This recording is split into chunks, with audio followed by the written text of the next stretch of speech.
a good feeling about having come this time and many times before. He was talking before about whether, when people say, have you possibly been born in India in past lives, since you're coming so many times, and it may well be, or may also not be, but he had very, very precious experiences when visiting four holy sites in India a few times, many times already, and the lay people keep asking him, why are you always going back? Because Jundee visits at least once a year or twice a year, and is never weary of it and never bored with it, and at the same time, sometimes people go in an external way and don't connect, and they may ask, why are you going all the time? But if you experience from your heart and you're touched by the life of the Buddha and the sights and the meaning of these things, then we feel actually it's not just sightseeing, it's really a nourishment to go to India. And Paul related the experience he had when he first visited Bodh Gaya, and he said he wasn't in very good health really at that time, and lots of aches and pains, and he thought maybe this first experience might be the last time I ever get to go, because he wasn't feeling well. But being inspired by the opportunity, he made the adhitthana, the determination not to lie down and practice all night, which was at that time possible. The Mahabodhi Chedi was open all night, and some of the lay people went back already, and usually his back and neck would ache a lot, but he did Nesajik, the Tanga practice of not lying down, and he thought, if I die, never mind, may I just die here, because it was even difficult not to go to the toilet, for example, all night. There weren't any toilets around anyway, and so just to sit unmoving and until 3 a.m. and 4 a.m. we opened the place again. He had amazing experiences and the feeling of that was really amazing that he was able to sit and without the iddhipadas, practicing the iddhipadas, the 4 roads to completion or success. This wouldn't have been possible. And one has to have the feeling of delighting in something and then being determined to follow that feeling of delight and inspiration. And ties the word pojai, that means to be happy or delighting in something. When you are pojai, then also the determination comes, and virya comes as well. Virya, the effort, is then almost automatic, comes as a result from the faith. And this also relies on what Lupa has been talking about this afternoon, is the qualities of the Buddha, relying on the contemplation of the Buddha Guna and the virtues of the Buddha as a foundation for the practice. And this brings great joy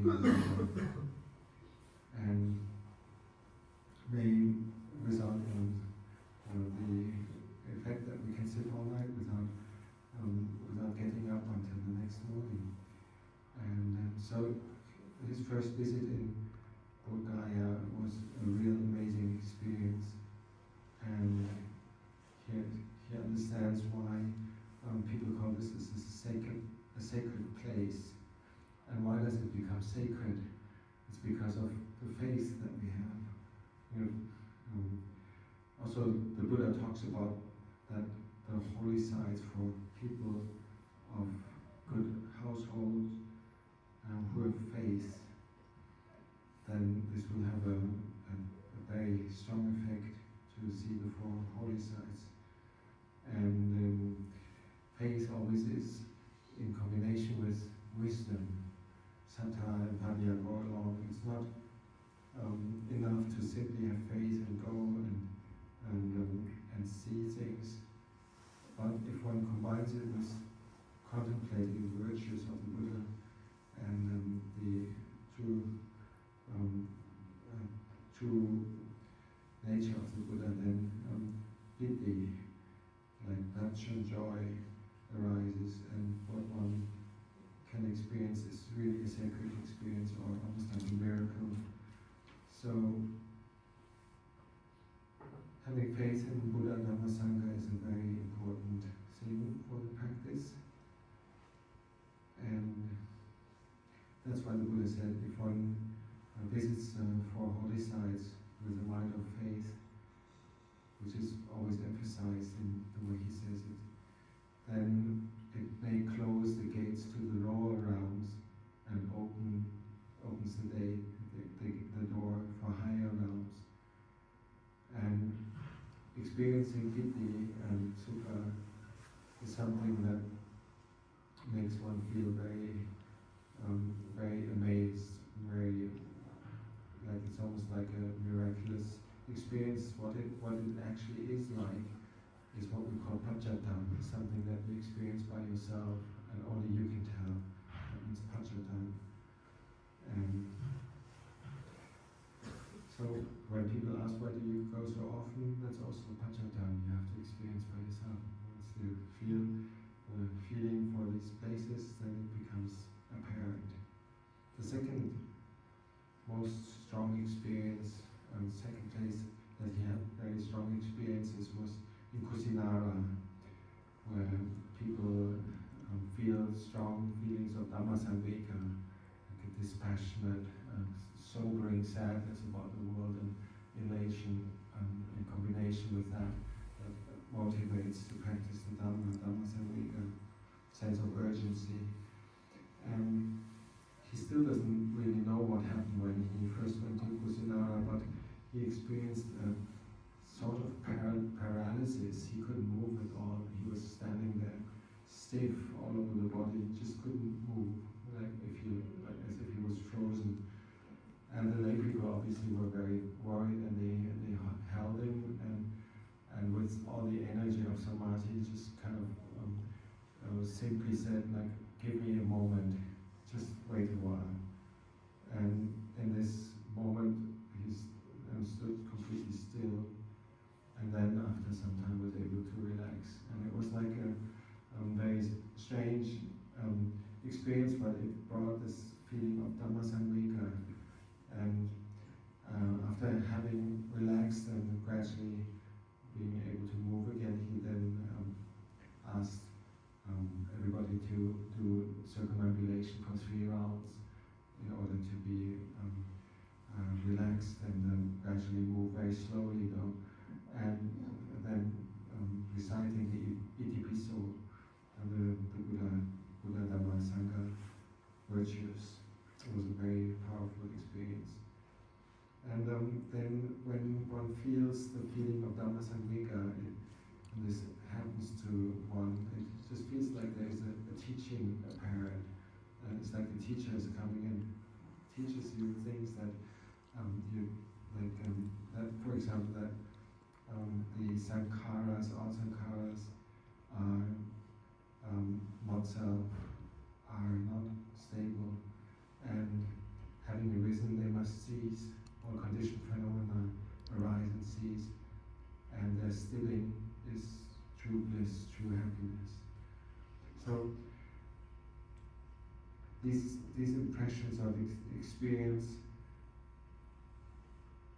gave Paul the feeling that it's very useful to go on pilgrimage in this way. And sometimes people ask him, well, I went and I didn't have any always flowing. And why is that? So many people say they got their eyes get wet once they are in these special places. And it doesn't happen to others again. The Noble says, well, it's about accumulation of sattva. If one has gathered a lot of strength of faith, and then such a pilgrimage doesn't become just an external exercise.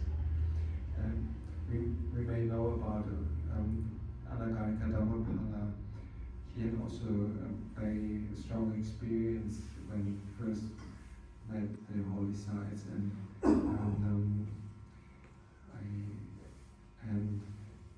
this made him feel that he needs to determine to work for the holy sites becoming, or especially Bodh Gaya becoming a Buddhist site again, because at that time it was still not in the hands of the Buddhist community. And so he made this adhitthana to the faith, being inspired and having this very special experience. And then amazing or miraculous results occurred. So when people ask Jundee now, have you been born in India in the past life? You can say, I've been born in India in this present life many times. So he has been traveling all over Jambudvipa and is very inspired about what he sees. And it's all hinging on faith, and also the faith in India that is like working to keep the inheritance, and seeing this helps to build a bridge to the present day.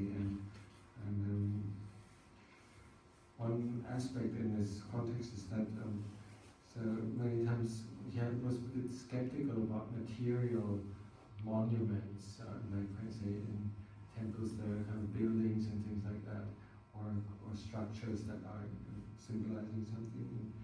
And now seeing what good, for example, the Emperor Asoka created, so building these material objects and investing into that as an evidence of the inheritance that he himself already took and wanted to pass on. It makes it clear that like even the material parts of the Buddha Sasana are important. So coming here now also feels very special, and he truly likes to express his appreciation and rejoice in your faith and the way you express the support. And for example, this morning also going on Armstrong was very touching, and the Prof is very happy along with you to have made this place and this opportunity possible.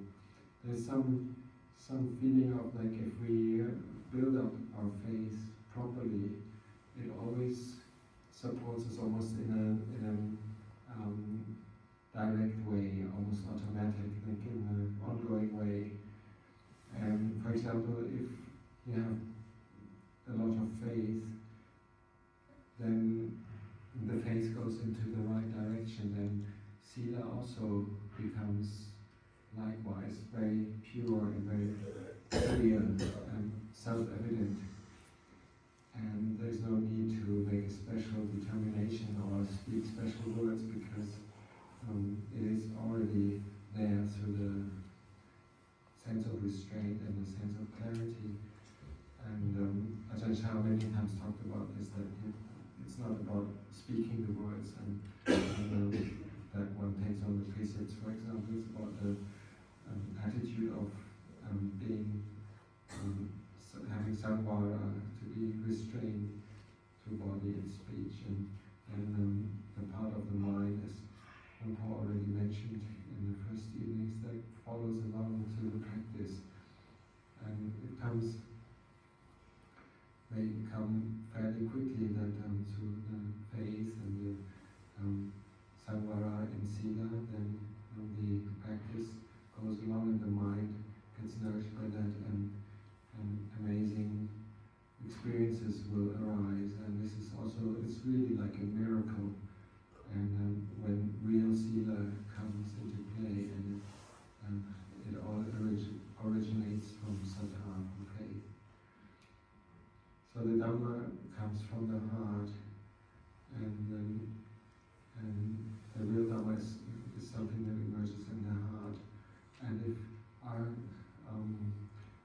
virtue or sila is well, then the Dhamma follows naturally. And as we chant, we say that the Dhamma and things that are not Dhamma will have the same results. Cannot be. It clarifies itself. So this comes to the confluence of sila, samadhi. This leads to the confluence of sila, samadhi, and panya. They work together and become one support for each other. So this is a safe way, and it stays like that if we don't deviate from the right understanding, right faith. So when these things come together, then there will be much concerns or doubts.